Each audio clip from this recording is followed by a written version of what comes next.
Floods, droughts and record-breaking heat waves, all potential impacts of the climate pattern known as El Niño.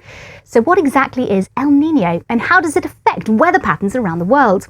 Well, in a nutshell, it is a warming of the sea surface in the central and eastern Pacific Ocean. Usually, easterly trade winds blow warmer waters westwards in the equatorial Pacific, allowing colder water to well up around the west coast of South America. However, during an El Niño event, temperatures in the central and eastern Pacific rise by at least half a degree for several months. The trade winds weaken, even reverse, so they start to blow in a westerly direction. In South America, this can lead to an increase in rising warm air and storm clouds, creating heavier rains and devastating floods there. And wetter weather is also likely in the southern USA, where winter storms and flooding rains can be intensified from California to Florida. In contrast, Australia and Southeast Asia are likely to be hotter and drier than normal, raising the threat of drought and forest fires.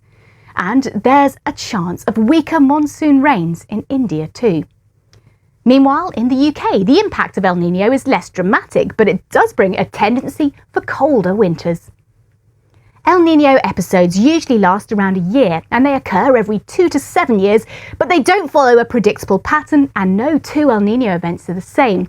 But what we do know is that El Niño often raises the global temperature by around 0.1 degrees Celsius on average. Look at this chart that shows how global temperatures have varied over the past 70 years. The peak times of highest temperatures often coincide with El Niño episodes, shown here in red. The opposite of El Niño is La Niña, the colder phase of the El Niño Southern Oscillation or ENSO cycle, shown here in the blue colours.